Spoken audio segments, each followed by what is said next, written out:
Okay, let's continue. So there's 3 slides that I put in there that are FYI if you're interested. For those of you who've had Calc 3, I kind of argue how this is related to. Well, I basically show this related to it's the Divergence Theorem. I don't prove it rigorously, but I go through it. So if you're interested in looking at the 3 slides, I can skip. Go for it.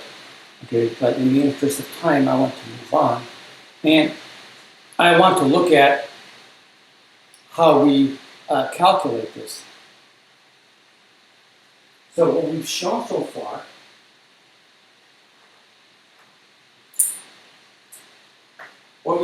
far is.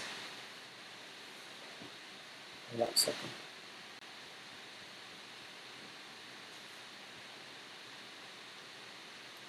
We've looked at this integral, and really what we've said that this integral is related or is equal to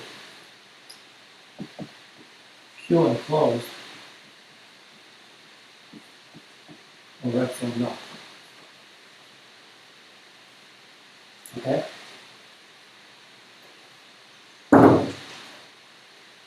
And you're going to see how useful this will be in a little bit, because we're going to actually, what we're working towards is seeing if we can use this to calculate electric fields. So we have the flux through a closed surface. And what I mean by closed surface is this. Okay. Symbolically, when I say the integral over a closed surface, I put the circle over the integral side, and I neglected to show you that before. So the integral over a closed surface of the flux is equal to the charge enclosed over epsilon naught. So I want to do a couple of examples just to see, just so you understand what this means. So I have in the figure 2 charges. This is actually from the textbook. 2 charges. One is a point charge, Q, and the other is a ring of radius B.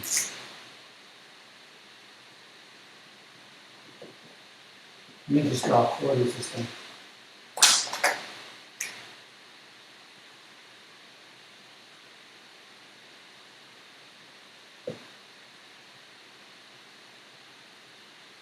The ring is of radius B. It's uniformly charged. And what I want to do is, I want to draw an imaginary surface of radius less than B. So draw an imaginary surface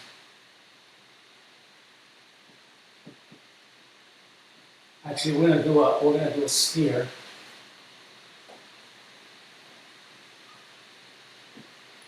Of radius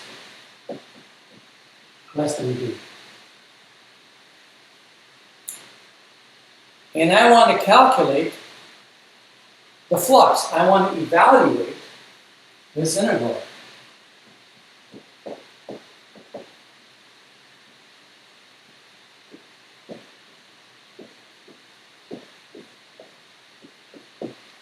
I want to evaluate that integral. And it turns out that if I grind through the calculation by first principle, writing the equation for the electric field, and dotting it with the normal to the surface, is actually an easy calculation. But I know that the integral of the electric field around a closed surface is equal to the total charge enclosed over epsilon naught. And so I just write my answer. By the way, I showed this, when I derived this, I kind of showed this for a point charge, and I'm kind of leading you to the fact that it's true in general. You will probably see this in Calc 3 to be true in general.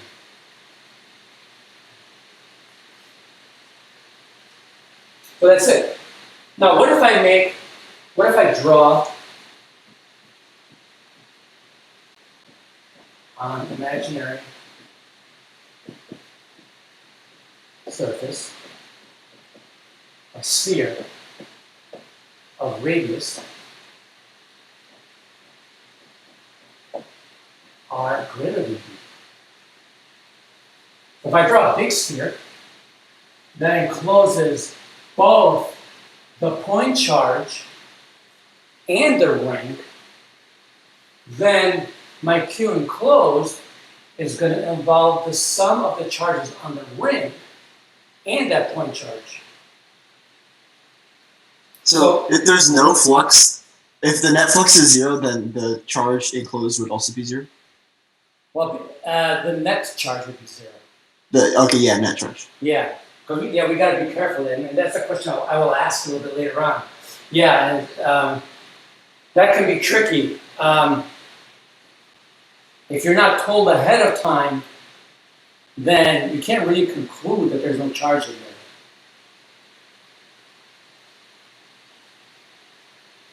Well, in this particular case, phi sub b is going to be Q over epsilon naught plus charge on the ring over epsilon naught. So we can figure that out because the charge density is uniform. And so basically its charge is going to be its circumference times lambda.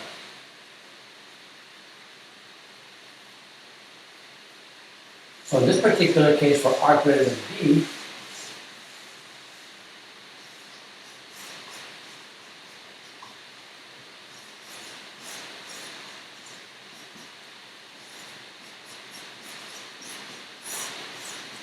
and we're done. I didn't have to evaluate any nasty integrals. And thank goodness, because if I had to do the integral for this one, it would be pretty hard. That would be a tough one. Okay. So that makes life easy for us.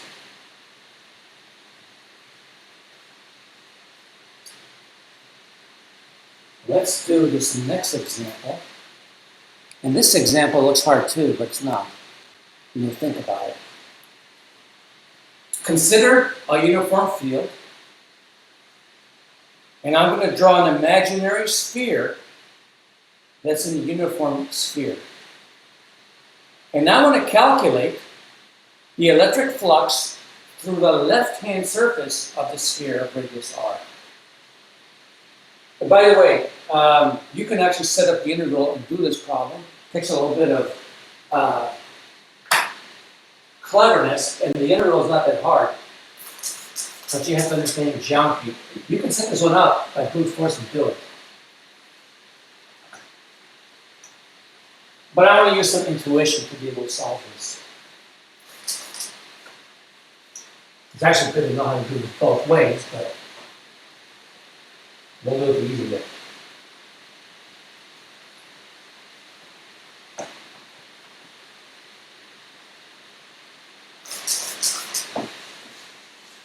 Sorry, this bottom board is really hard to use. Okay. I'm going to draw my sphere.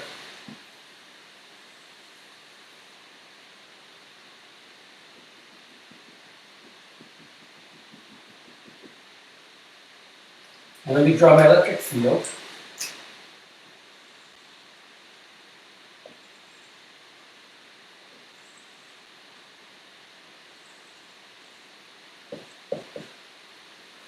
And now I want to find a field on the left-hand surface. So this will be an open circle because I'm not going to calculate the field around the closed surface, just around this outer surface. So maybe I should draw another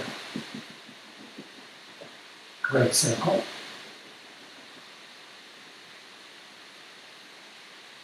So I want the integral of E dot N. Yeah, you might say, oh, well, look, it feels constant. I can pull the integral out. No, you can't, because this dot product doesn't stay constant. Because the normal to the surface the direction of the normal to the surface, remember that it's going to be outward from the closed surface, but is this.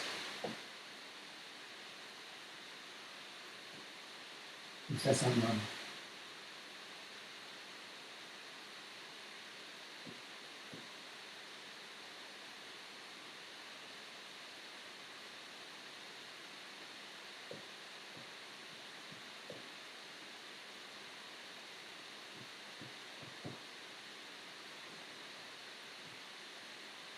So that angle keeps changing. But we can actually set up an integral to do this. I don't want to do that. I know that the number of field lines going in equals the number of field lines going out of my imaginary surface. There's no charge inside of it. Okay? The number on the left equals the number on the left going in equals the number on the right coming out. And this surface area is half the total surface area of the sphere. But isn't the electric field that's going through this circle, this side of the sphere, also going through the center of the sphere? The vertical great circle that I've drawn. All those field lines are penetrating the center of the sphere. So what's going in from the left-hand side is going to be going in through the center.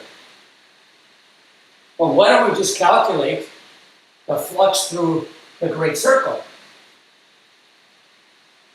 Because n is in the opposite direction of the electric field. And n doesn't change direction on the great circle. Right? N always points to the left on that vertical great circle. And so, my flux is going to be minus the area of the circle times the electric field. Minus pi times radius of the circle squared times e. That's it, I'm done. Again, I avoided doing the calculus, and you should actually try doing the calculus. It's actually doable. You get an integral with a cosine squared in it. Okay, you get this. The reason why it's minus is because the normal to the great surface points to the left. The electric field points to the right. The dot product between these two gives you -1. So for any shape, if you find an area that everything passes through, you can use that to calculate flux. Like this one, yeah. If you end up with a simple geometry, yeah, you can do that. So like cube or like a cube, you can use a square, like whatever, etc. I'm sorry? Like for a cube, you can use a square. Yes. Okay. If you have a cube, you're gonna have a square all the way along, right? Yeah. It's not gonna be in that case. It doesn't matter. Yeah, I know what you're thinking though. You're saying if there's a part of the geometry that gives me a simple area, can I use that? And the answer is yes. I can't think of another example off the top of my head, but this one works out very nicely. Well, I mean for like 3D shapes, like ellipsoids or paraboloids. Yeah, you would use the circular part, right? I mean, if you're calculating the flux through the left hand, if this was an ellipsoid, if you wanted to find the flux through the left hand side of the ellipsoid, and the cross section was circular, I would definitely use this method. Awesome. Okay. Yeah. Other questions?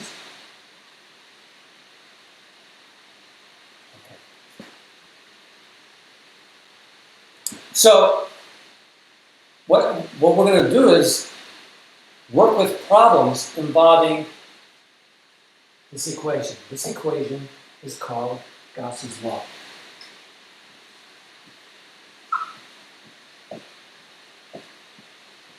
There's also a Gauss's theorem, which is not the same as Gauss's law.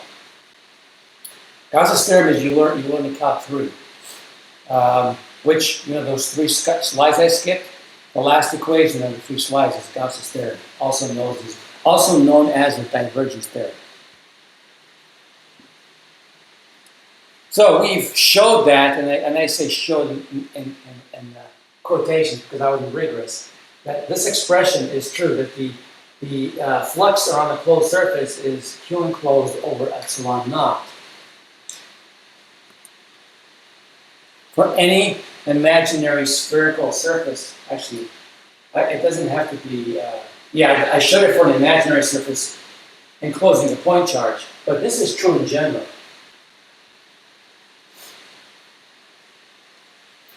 In this figure, I chose several shapes.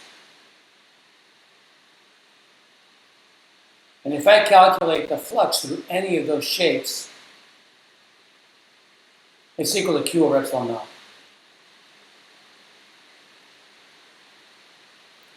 If the charge is outside the surface, then the integral is 0. Why is that? Well, let me draw a picture for the case where the charge is outside any one of those surfaces.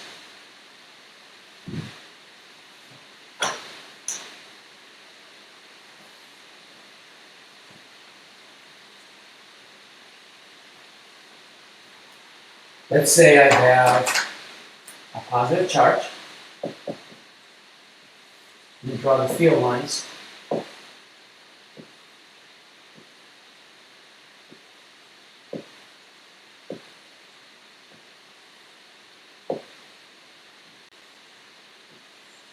Okay, these are the field lines for a positive charge. They would draw very symmetric.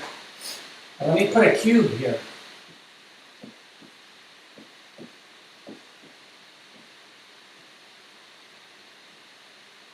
Whatever line you see going into the cube goes out of the cube. Whatever this line goes into the cube, it goes out of the cube. And I'm not showing all the lines, but whatever goes in comes out. Whatever goes in comes out. And so the flux is 0. Only if you have a source inside will the flux not be 0. Same thing as the example I showed you with the water flowing through the pipe. As the water flowing through the pipe, if there's no source, whatever goes in equals to whatever goes out. But if there's a source or drain, then, if there's a drain, whatever comes out is not equal to whatever goes in.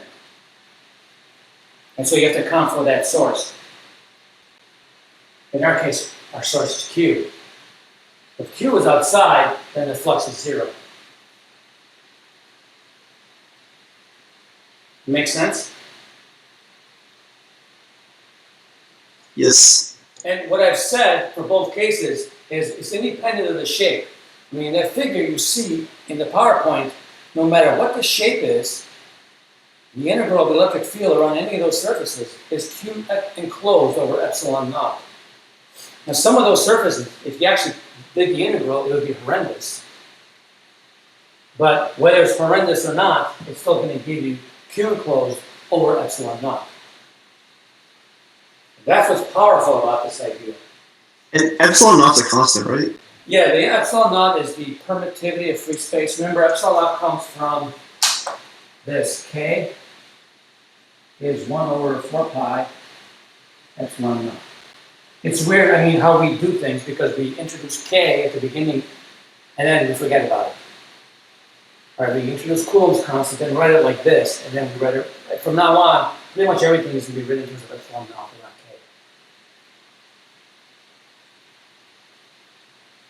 Okay. Now, this expression, like I said, is true for any charge distribution and surfaces of any shape.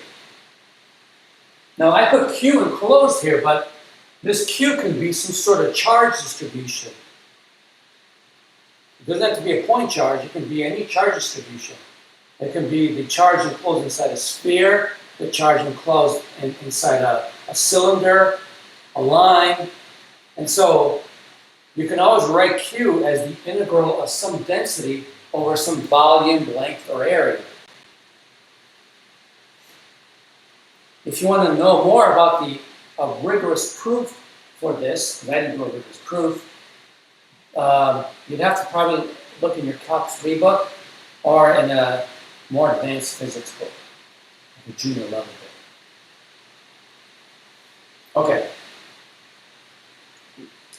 So, but I don't know if I might have missed you saying this, but like, when would you need the integral of the field times the n vector dA versus just using Q enclosed? Like, when you would use that when you don't have Q enclosed? And that's what I'm going to lead to. Okay. Well, since you asked the question, I'll talk about it. So suppose that you can pull E dot n out of the integral. If it's a constant, okay, yeah. Yeah. Then, and you know the charge distribution. Then couldn't you solve for E? Oh, okay. So you could find E. Okay, I see. Normally you can't, but if you have a problem, that's the problem we're going to be doing. If you have a problem with a lot of symmetry where you can pull the E dot n out of the integral, then you can calculate E. So you can calculate E using Gauss's law, and you kind of probably did this. It wasn't said specifically, and it usually isn't in Physics 205. When you did gravitation, you pretty much use this. Okay.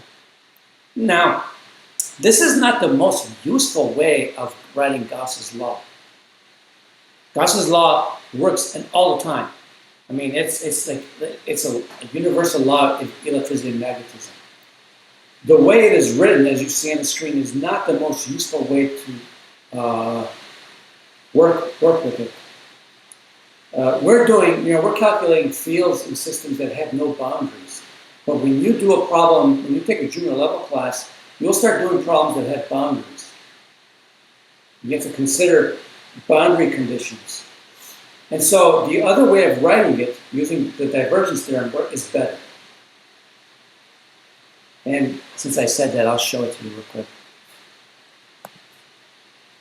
I'll go back a couple slides.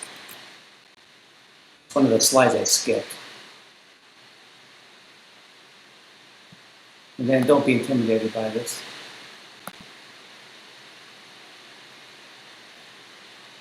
So this bottom equation you see here is the divergence theorem. And this upside down triangle dotted with E, which is basically this thing up here. That's what this thing is represented by this. That's actually a better or more useful way to use Gauss's law. Okay? You're using the divergence theorem. And you can solve way more problems. But, at least in our course, we can use this for simple systems to find electric fields. This is one of Four's Maxwell's equations. So all of E and M, everything in this course, can really be described in terms of the 4 Maxwell's equation and one more equation. And that's it. You don't need anything else. We're going to spend a lot of time talking about this stuff, but really everything's summed up in 5 equations, which is not the case in 205. Okay, let me continue. So, Gauss's law is really a consequence of the 1 over r squared dependence of Coulomb's law. If Coulomb's law did not depend on 1 over r squared, you wouldn't have a Gauss's law. Okay. It really is Gauss's law expressed in a different way. In fact, you can derive Gauss's law, you can derive Coulomb's law from Gauss's law. I won't do that here, but it can be done.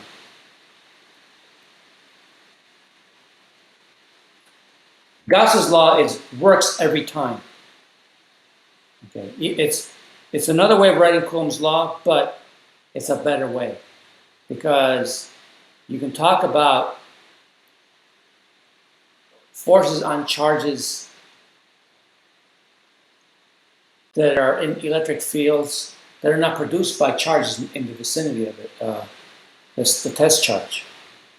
In other words, induced fields. Gauss's law takes into account what happens when you have an induced field. So it works in every case. Coulomb's law does not. So let me ask a couple of questions here regarding Gauss's law. Let me switch. Oh, we're okay, sorry. The next question was asked, does zero flux imply zero field? Actually, one of the questions asked there. Does zero flux imply zero field? The answer is no. It can imply a couple things. If the flux is zero, it could mean, one, there's no charge inside. It could also mean that the electric field is uniform. Look at figure A. Shows you an example of a uniform field. And I've drawn two Gaussian surfaces. One is a cube, and one is a sphere. And in both cases, what goes in on the left comes out at the right. And the flux is zero. So if your field is uniform, your flux will be zero. Does zero net charge imply that the field is zero? No, what if you have a dipole?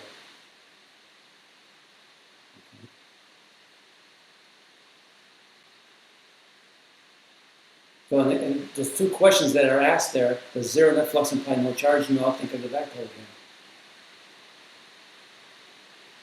If you look at A, those surfaces A and B, there is no flux through them.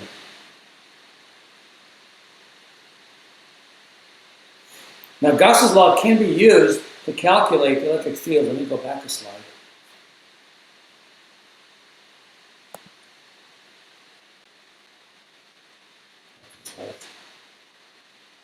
This law can be used to calculate electric fields, but you got to be careful with how you use it, because when you use Gauss's law, it will tell you the electric field produced by the charge that's inside the surface. But there might be other charges in the vicinity that produce an electric field. So you would have to apply Gauss's law many times to all the charges to find the total field. So it only gives you the electric field due to whatever is charged enclosed if you're using to calculate an electric field. But you have to be careful with that.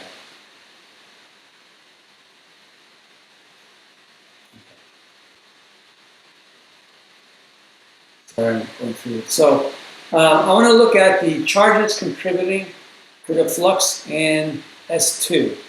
Let's look at S2. Which charges contribute to the flux in S2?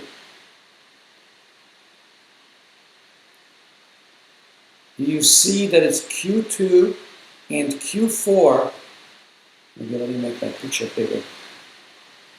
You see that it's Q2 and Q4 that contribute to the net flux through S2.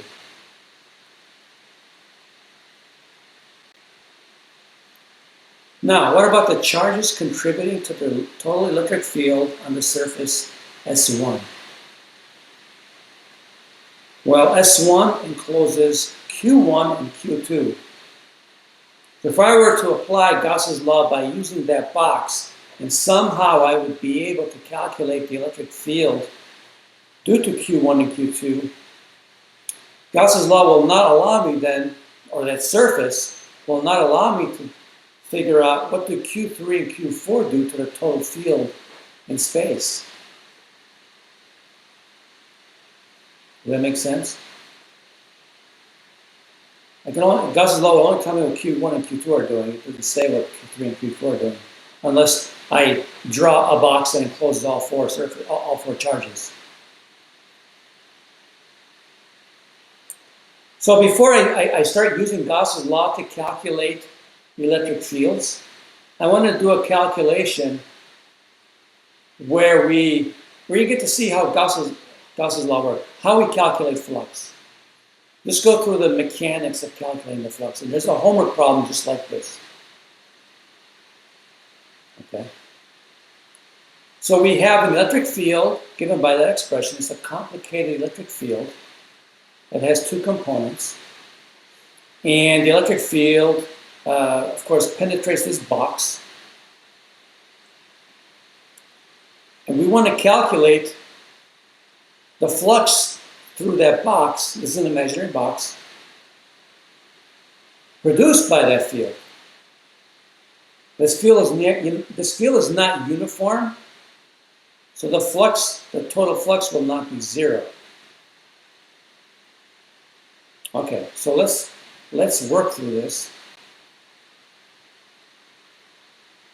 First time you do this, it's hard. It's a hard problem, but it's really not that bad.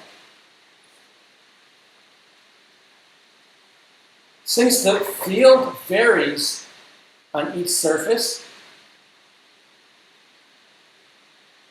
then I have to do the flux calculation for each of the 6 surfaces. So instead of doing the total surface area of the box, I got to look at the field on each side of the box and multiply by the area of the box.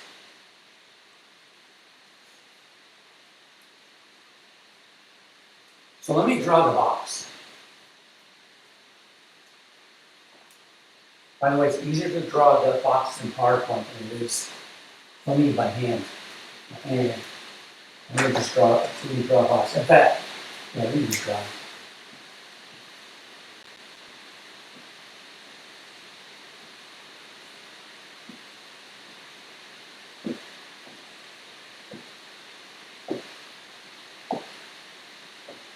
Okay, every size is the same. Okay. All right. The electric field is 8I minus 3y squared plus 2j equals a Coulomb. So there's no z component.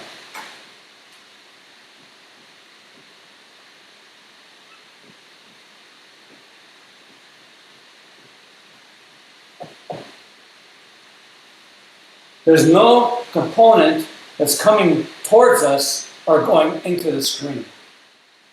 So there's no field going this way. So do I have to worry about the flux going through the front surface and the back surface? It should be 0 because it's parallel, right? Well, I mean, yeah, it's going this way, right? So there's no flux.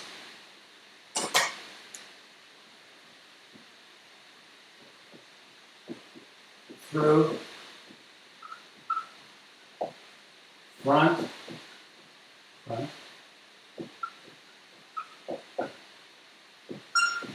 and back surface. Let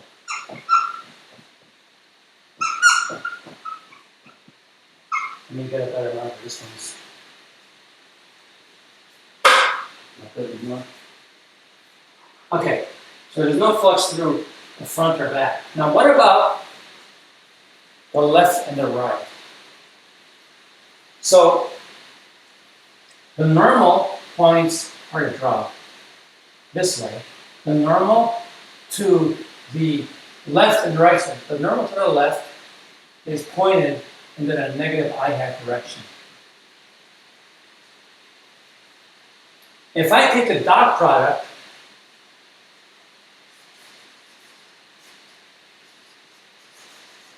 between these two, what do I get?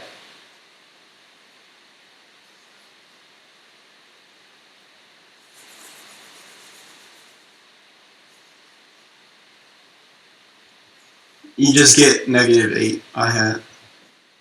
But the I disappears, right? Because of the dot product. Oh, yeah. So it's just negative 8. Okay.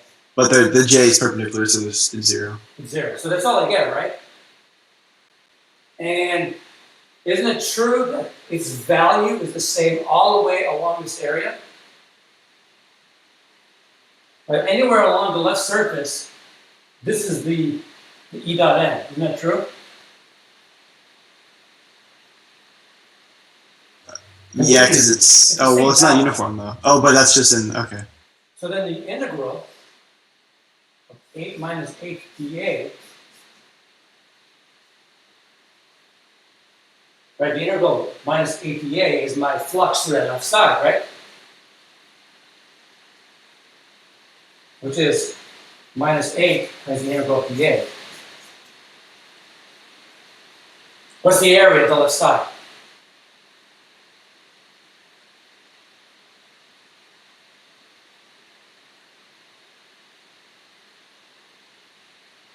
It's 2 times 2. Isn't the box 2 by 2? 4. 4. Okay. I don't know. Okay, so it's 8 times 4, negative 8 times 4, which is negative 32. So I did the left side. What about the right side?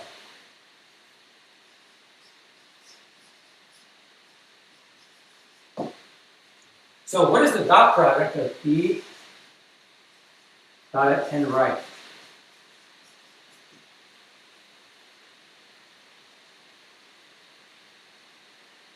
The n is this way. So it is I hat. What is this dot over I hat? Isn't it plus 8?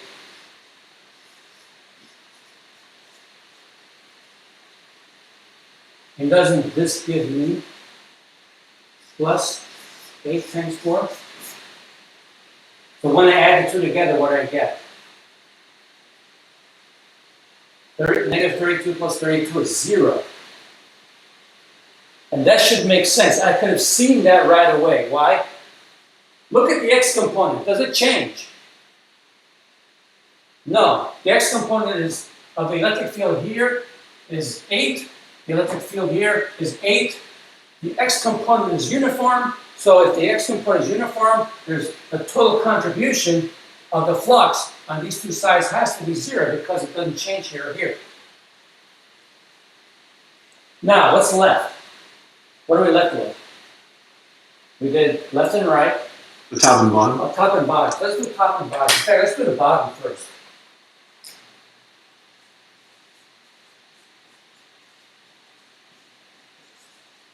The bottom side points downward. It's a minus j hat. So what's the dot product of j hat with this guy?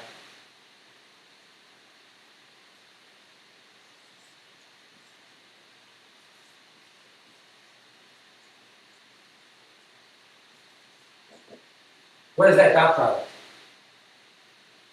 It'd be positive 3 times quantity y squared plus 2. Okay. Does y have the same value on the bottom surface? The y changes in the On the well, bottom the surface? field changes. On the bottom surface.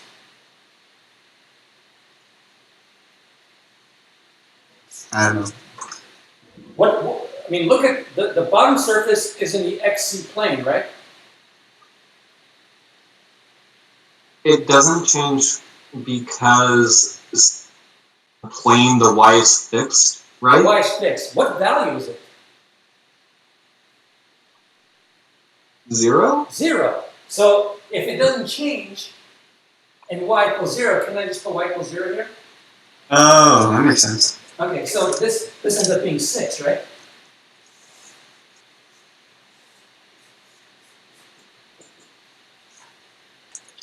Oh, so that's where the double integral comes from. The double integral.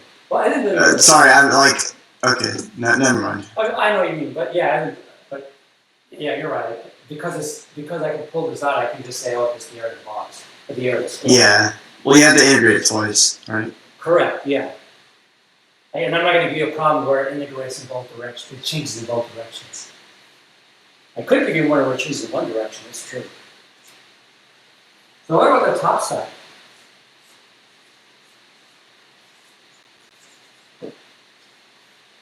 E dot n top. So the normal is in the j hat direction. So what does that give you? Take the dot product of this and this. You get 3, you get negative 3 times y squared plus 2. But what's y at the top? Right, this is parallel, and you can't tell from what I drew, but in the picture, that top side is parallel to the xz plane. And since that's a cube, isn't the top surface located at y equals 2? Should I put y equals 2 here? 2 squared is 4. 4 plus 2 is 6. 6 times 3 is 18. So this is negative 18.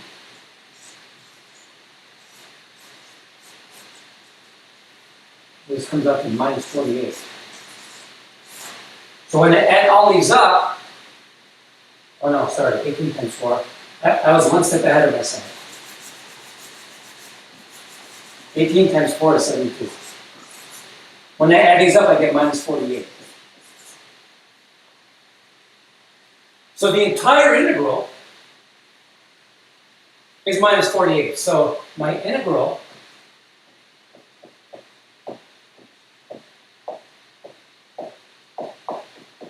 is minus 48, which is equal to q over epsilon naught. Okay, the q enclosed.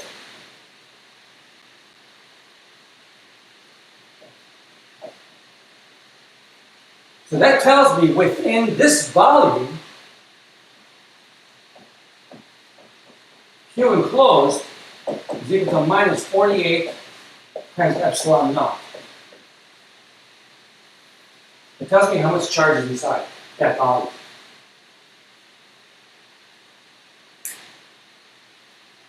Okay? The net charge, right? It just tells me the net charge. Whatever the sum is inside there, this is the value.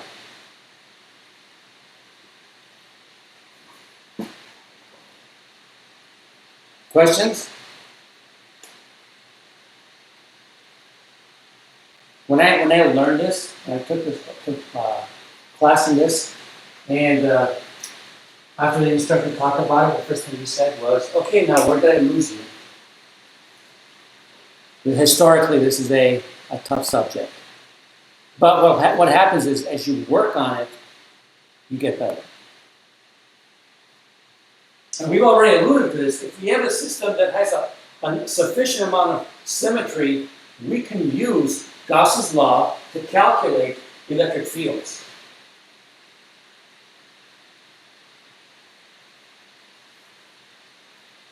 We do this by judiciously choosing our Gaussian surface,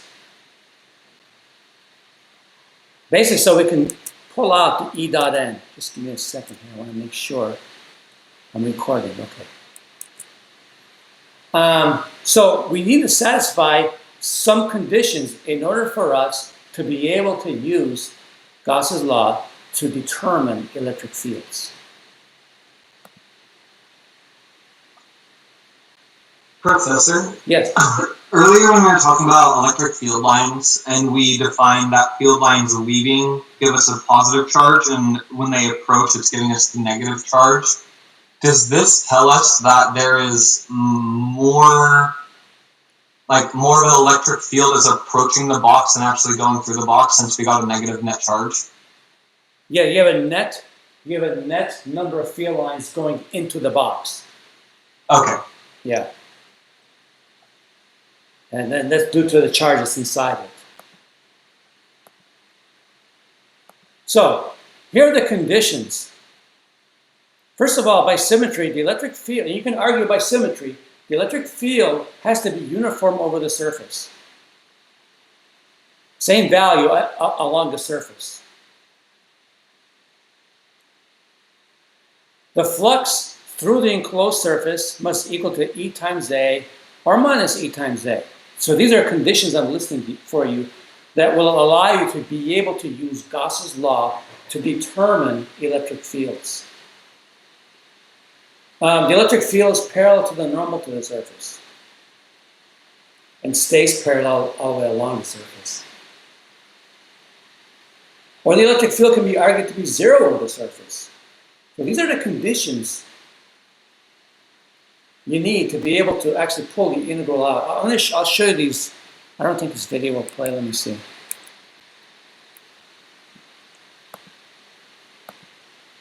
Suppose we have a point charge and an arbitrary point in space at which we want to find the charge's electric field by using Gauss's law.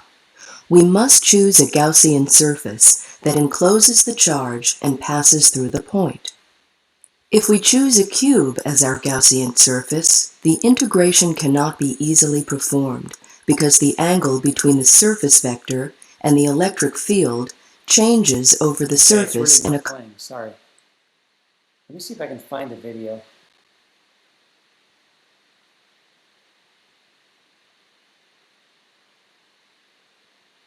I can actually play it. Like I said, I have too many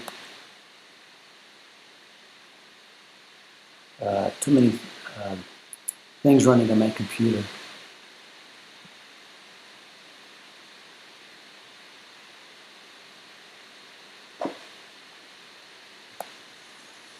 Sorry, so is the reason that there's more, or some of the field lines are terminating at the charge that's inside the surface? Is that what's happening? Yes. You have more lines terminating at the charge that's going inside the surface than there are going out. Does that make sense?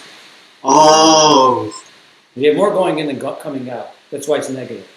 Yeah, I was trying to figure out where they were going, and then I heard, yeah, alright, that makes sense. Okay. I was trying to find this video.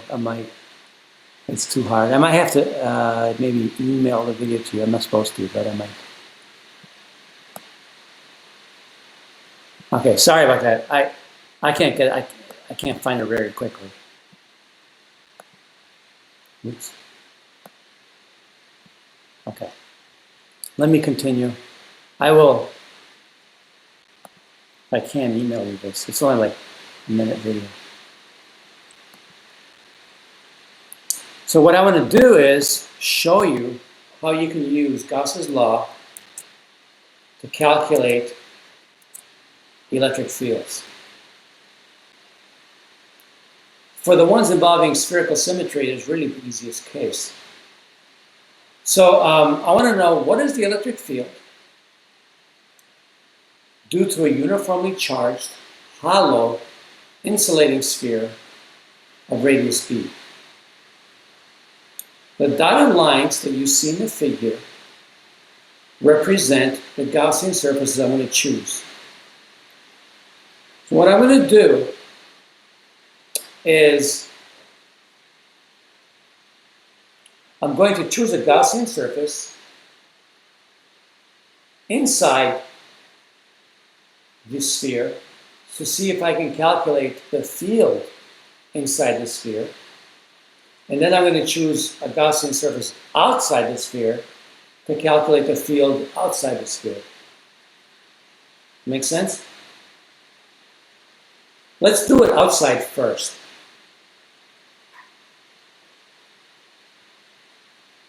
I want to calculate the electric field. Oops, sorry. I want to calculate the electric field outside the sphere. Very important. Right?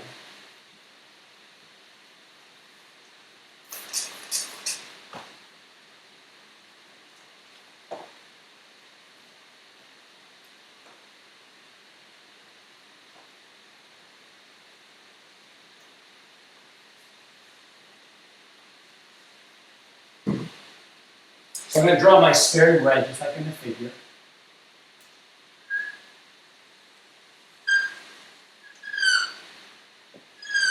The radius of the sphere is b. And then I'm going to draw my Gaussian surface. Actually, I have a green. I'll try using a green marker. It'll show pretty well. I actually don't want it to show up very well. But here's my Gaussian surface.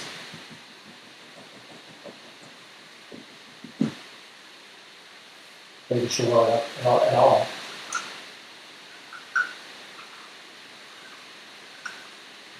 This might be one of the few cases I actually use green. And it's gonna have a radius of r.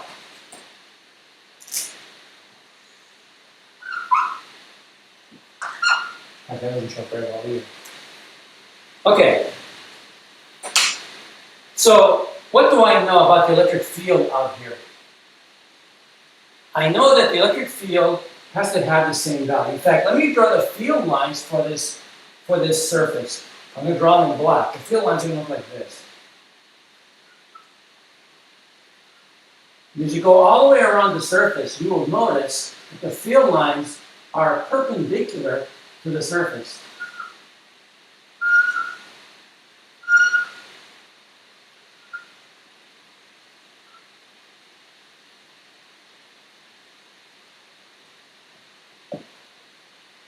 Oops, that's E.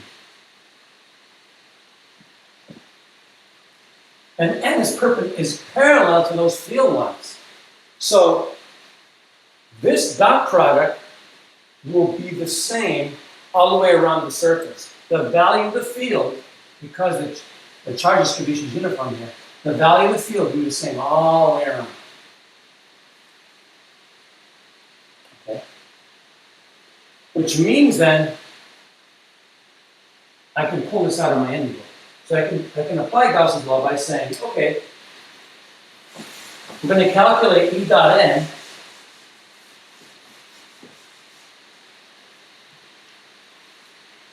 I'm going to be able to pull it out of the integral because it's constant.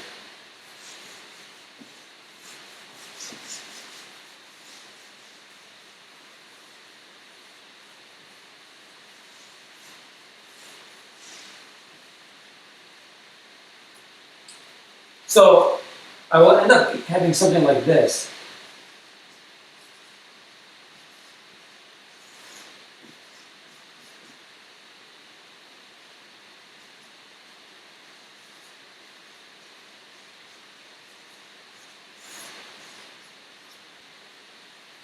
But E dot n is easy because the two vectors, E and n, are parallel all the way around. So you're going to end up having E cosine of 0, which is E.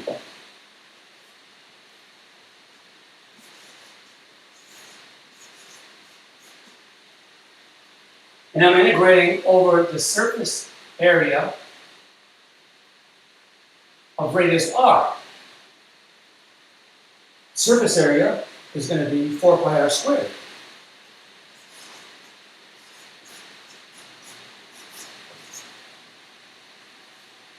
And Q enclosed is the total charge.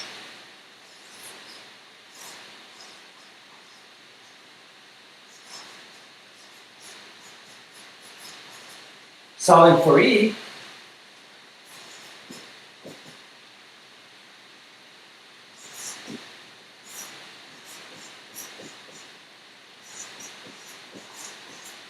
and you remember what 1 over 4 pi epsilon naught is? It's K.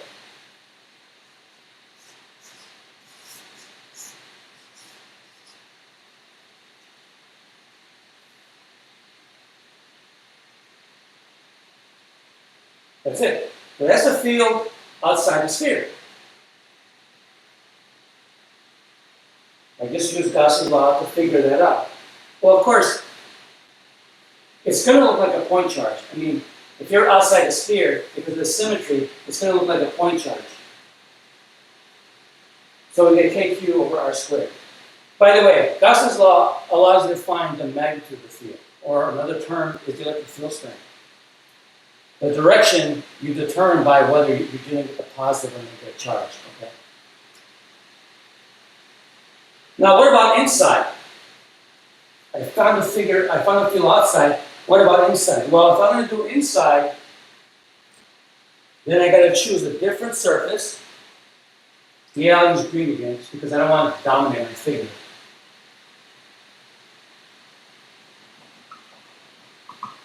I'll call this R. How much charge is enclosed inside the inner green sphere?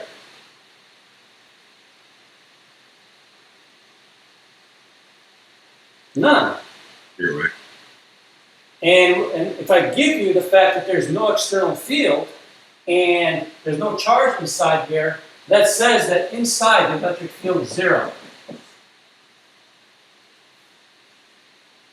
So inside the sphere, the electric field is 0. If I were to plot the electric field as a function of position, it would look like this.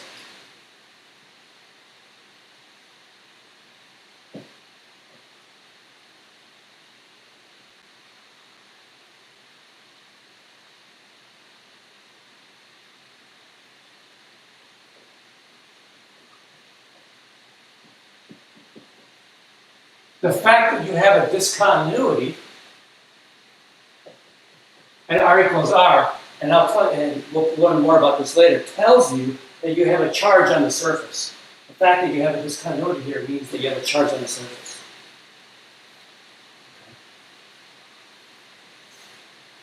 So we've just done our first Gauss's law problem.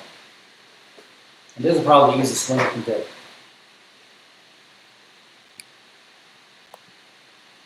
Let's do another one. Let's do a solid sphere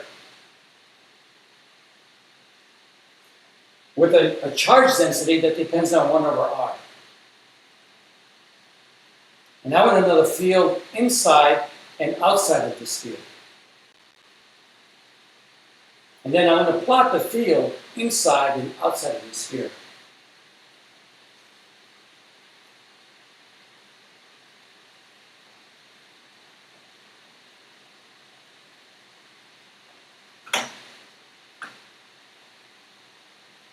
When I do this, I'm going to choose a surface that will allow me to pull the E dot n out of the integral. I can't use a weird surface. I can't use like a cube. I'm not going to use a cube for a sphere. Because I won't be able to pull the E out of the integral. It's not going to help me in the electric field. Yeah, I just want to reiterate that this Gauss's law is always valid, but it's especially useful to determine electric fields for systems that have a lot of symmetry.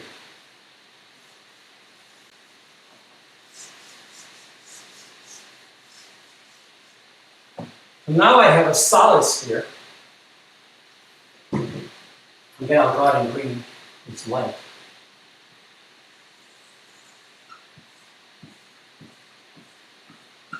So that's a solid sphere. And the radius is R.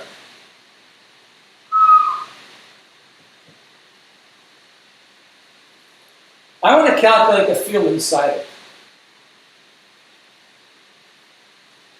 So I'm going to choose a Gaussian surface that's a sphere, because the system has spherical symmetry. I'm going to choose a sphere of radius small r.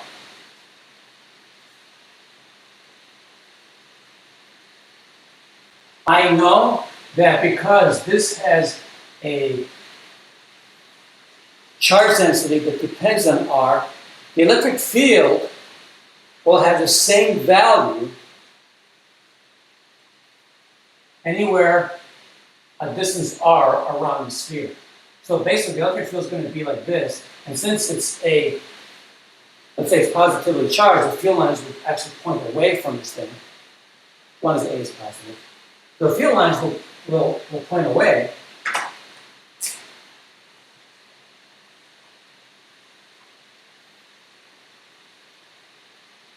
And they're going to be normal to the surface. So again, E dot n is going to be E cosine of 0, and it's going to give me 1.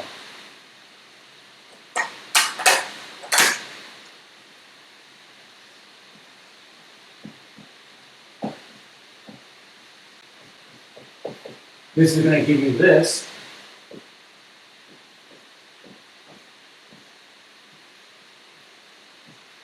But this dot product gives you just E because theta is 0.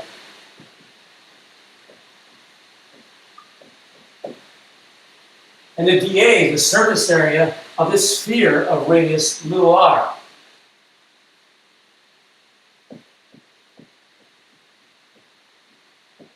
But that's going to be equal to the charge enclosed over epsilon naught. But this is going to be hard. How much charge is enclosed inside the sphere? My charge density is not constant. So to do that, I have to integrate my charge density over the volume of sphere of radius r. I got to figure out how much charge is in here, so I got to integrate over this volume to get the amount of charge inside it.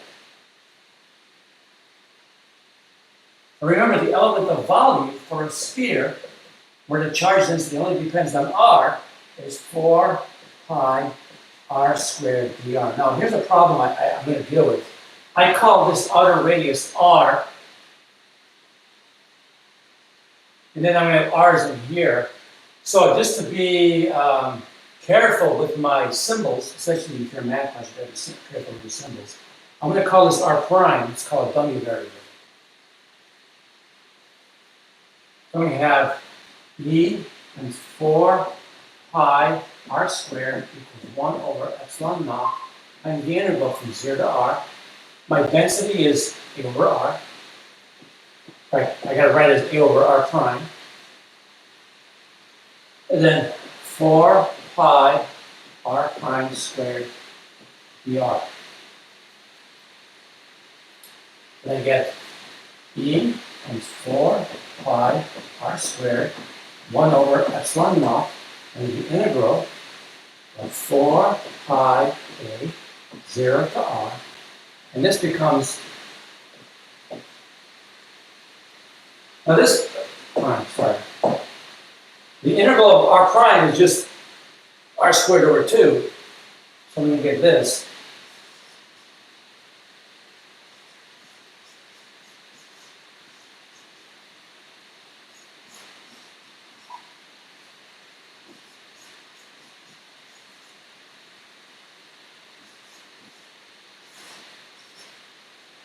And so where does E become? The 4 pi's cancel. The r squares cancel. And it says E equals what? A over 2 epsilon naught. Make sure I didn't do any silly math there. I guess I did.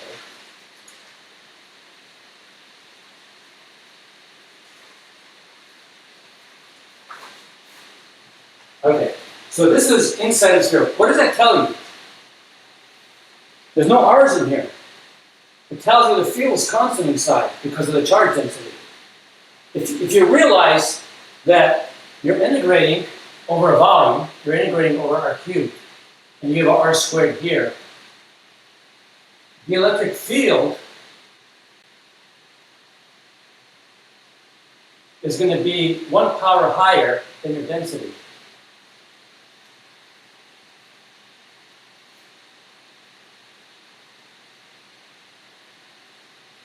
Okay, when you're inside. When you're inside the material, the surface, the electric field is going to be 1 power higher. I'm sorry.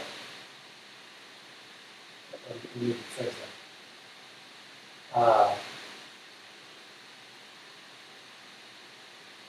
said that wrong. Yeah, the electric field is going to be 1 power higher than the density.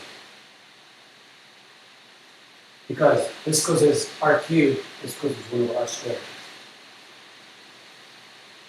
Okay? Now I gotta go outside. I want to find the field outside. Look, I have the same arguments. Okay? This time, my radius is this. So when I'm outside, I use the same arguments. I get the same thing here. The only thing is my Q enclosed is the amount of charge that's enclosed over this entire green thing. Well, the entire green thing has a radius r, so I have to change this to r. And I have to change this to capital R. And I change this to capital R.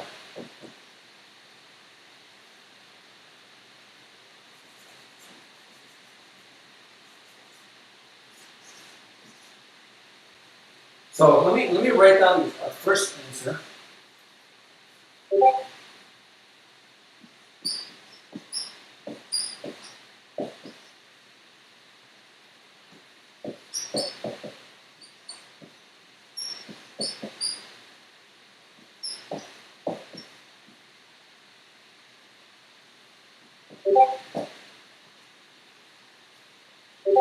Okay, so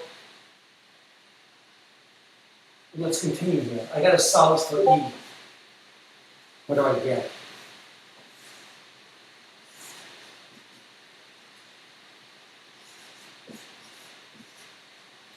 AR squared over 2 epsilon naught.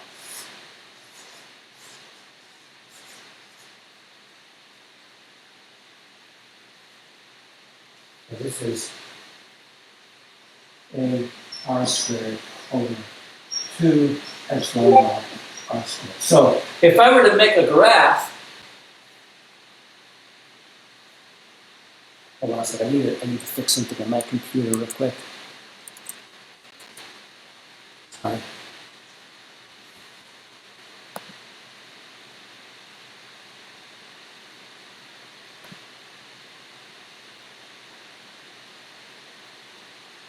I guess I can't do it now.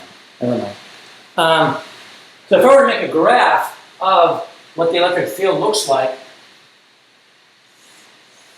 looks like this. It's constant all the way until you hit the surface of the sphere, and then it goes as 1 over r squared.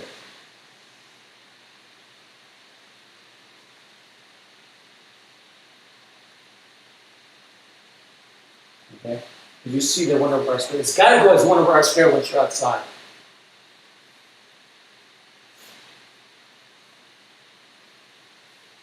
Are you okay with that? Now, what if the total charge, what if we know what the total charge is? You're doing that exercise in the homework. What if the total charge on this thing is just Q? In other words, what if this integral was equal to Q? Can I figure out A? Sure. If this integral is equal to Q,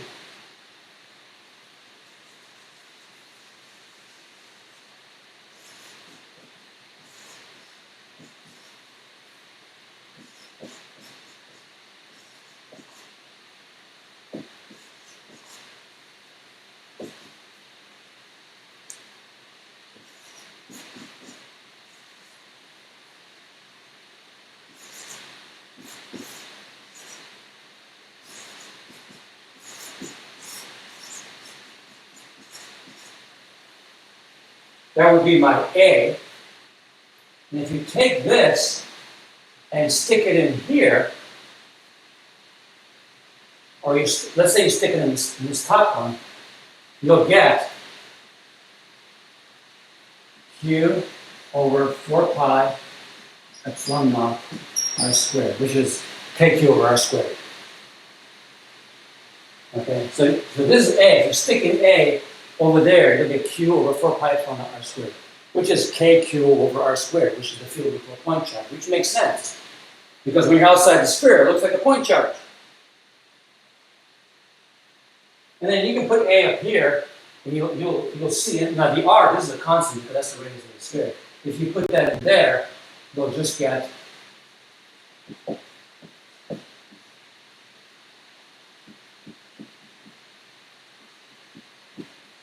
Remember, big R is a number, not a variable. Big R is a number, not a variable. Okay? So that's how we do calculate the field due to a sphere. Let's do a long rod. And we'll do another. Let's do a long rod.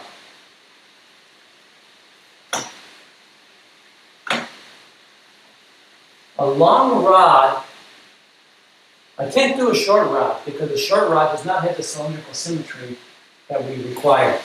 An infinitely long rod does. Of course, an infinitely long rod has an infinite amount of charge, which is kind of a weird problem. But we can still determine the electric field produced by it.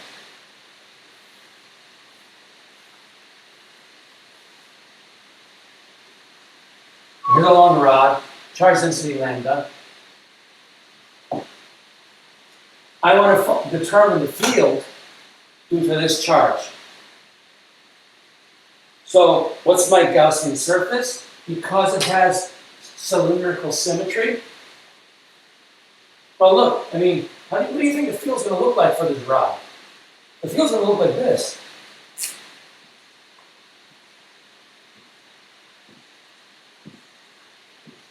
Just imagine, just take a bunch of charges and put them together. The field lines will put vertical. Remember when you saw the field lines to the two positive charges? What happens in between them? The field lines go straight up. Just take a bunch of positive charges, put them together.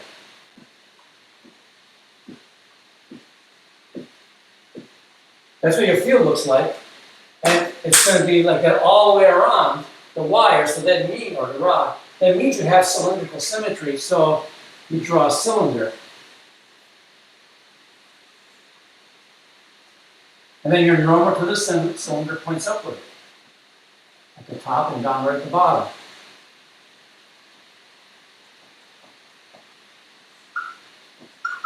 So again, E dot N is simple. E dot N is simple because E and N are parallel to each other. And so I apply Gauss's law again and say, oh, okay, well, the integral of E dot N dA is going to be E times the integral of dA. What's my dA? Well, it's the lateral surface area of the cylinder of length L. I know L is infinite, don't worry about it. Okay, so this is going to be E times 2 pi R L. But this is going to be equal to the total charge enclosed over epsilon naught.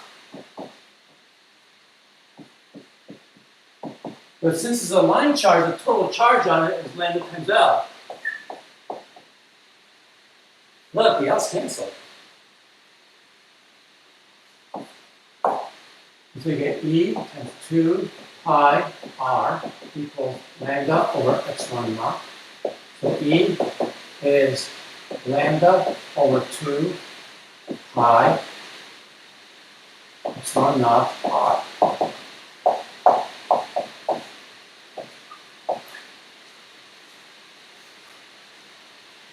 Oops. Where's the negative L over epsilon naught come from? Where's the negative? Up there. Oh, okay. I thought that was negative L. Okay. Sorry. So that's the cylinder. We don't worry about the size of the cylinder because there's no field going that way. The field's going up and down. Make sense? Yeah. Okay. And let's see, how much time we have? I have time for one more. The infinite plane. Now, by the way, I've been putting videos on YouTube instead of posting them on Canvas because it takes forever to load on Canvas. Of problems that I've solved. I don't know if you've seen them, but one of the problems I've done is the disk. And in the problem, I find the field due to a disk, and it's probably done in the book. And then I ask, what happens when you get close to the disk? Well, if you get close to the disk looks like an infinite plane. If you're real close to it. And I derive an equation for the field due to the disk when you're real close to it. And so we're going to get the same thing here. Because we're going to look at a plane that's infinitely big, and we're going to calculate the electric field due to it. And believe it or not, we're going to use cylindrical symmetry again.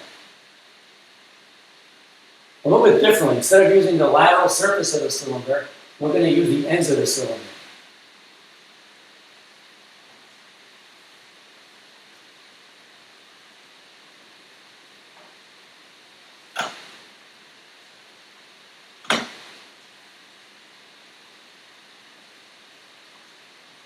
Okay, so I'll use green again for my surface. So here's my plane. Pretend it's really big.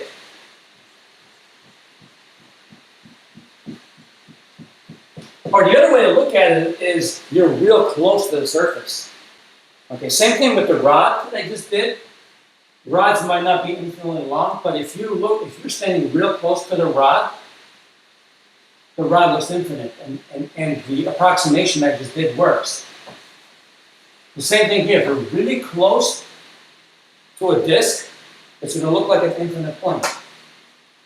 That's a quick way to approximate the field instead of doing all the integration. Look, this has a charge. Let's pretend it's positively charged. If it's negatively charged, the field lines will point the other way. But field lines are going to look like this. Again, remember, a bunch of positive charges placed real close to each other.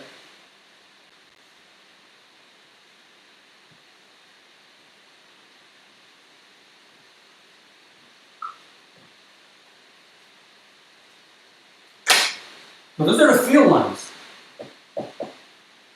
Infinitely big, the field's uniform. What surface am I going to pick? I'm going to pick a cylinder.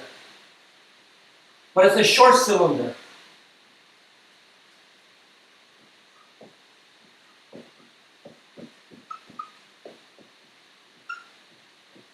Now, when I was a student, this short cylinder was given a special name. They called it a pillbox. Nobody used that term anymore, but that's what, when I learned it, they would call it a pillbox. So, why do I use this? Because around the lateral surface of the cylinder, there's no field lines going through it. The only places where the field lines penetrate the cylinder are at the ends. The areas of them are infinite. Yeah, the area will cancel. So I want to calculate the integral of E dot N dA. And again, what I'm going to do is I'm going to be able to pull the E dot N out because the normal to the plate is parallel to the electric field. And so I'm going to get E and the integral of dA.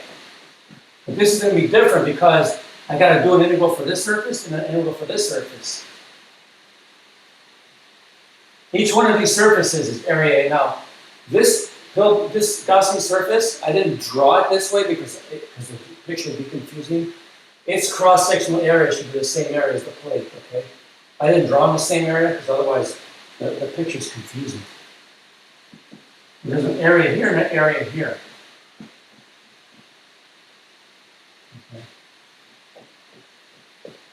Now let's consider the dot product on this side. The normal is in the negative x direction.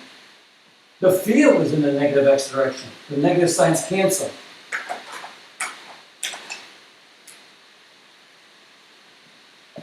All right, these two vectors are in the same direction, so the dot product is still positive. And that's got to be equal to Q enclosed over epsilon naught. Well, the charge density is sigma. So sigma times the area is the total charge. We get 2 EA equals sigma A over epsilon naught. The A's cancel. And so E is sigma over 2 epsilon naught. So the area can't, is there a reason not to think of it as a cube instead of a cylinder?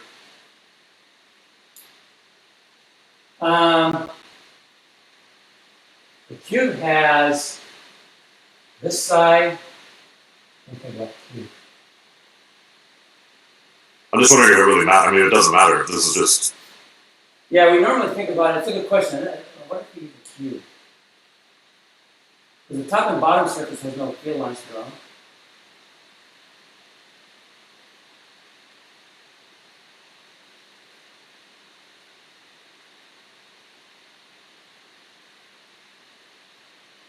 Yeah, I don't see. So the question, I gotta think about the cube.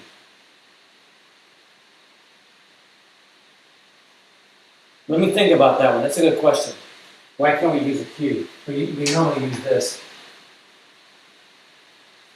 And right now, I don't see a reason why not. Why you can't use a cube. For some reason, that question I've never had a Slow. question come up. Sure. Perfect. I'll try to give you guys an answer via email or something. Okay? Or I'll bring it up next week. So we've done this. We've done line charge, and we've done spheres. And I mean, there's pretty much all the symmetries we can do. You see a lot of homework problems. You're only going to be combinations of these. Maybe the charge densities will be different. So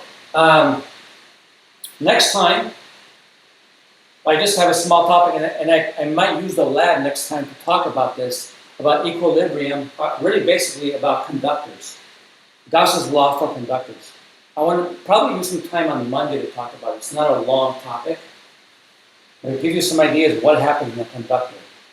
Normally, this is where I do a lot of demos, like the Van de Graaff generator. I cannot bring a Van de Graaff generator close to my computer. I mean, when I do it in class, I can take the computer out of class, but I can't do it here because then I don't have a camera. Okay? If I don't know if I'll have time to videotape some of these demos. Okay, so if I can videotape them, I'll play them on Friday.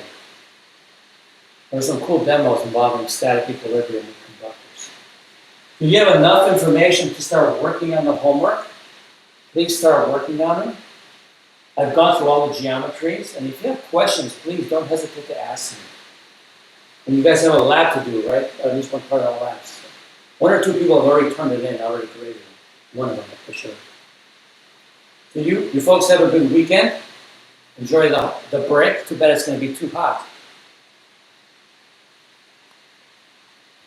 Oh, Professor, real fast, you said that you would be possibly covering some more lecture in the lab on Monday, but isn't it Labor Day on Monday? Oh yeah, you're right. I forgot about that. I just said have a nice holiday. I forgot about that. Yeah, you're right. So I'll wait till Friday. There's probably one homework problem where you have to worry. I might either do that or just, because it's maybe 15, 20 minutes. If I have time, I'll actually make a video lecture. But that's okay. And talk about this. So we stay kind of on pace. The MIT lectures that you linked have some good videos with the Van de Graaff stuff. Yeah, that's true. They have great lectures and they're well captioned and everything. So you might want to take a look at those. I might just make a 15 or 20 minute video. I might go to campus next week. I'll have the Van de Graaff. I'll put the computer real far away, and I'll try to see if I can do some lecturing. And like I said, this is not a long topic. Okay. Other questions? All right. So have a good weekend. Try to enjoy it, even though it's going to be hot. Sounds good. All right. See you. Adios.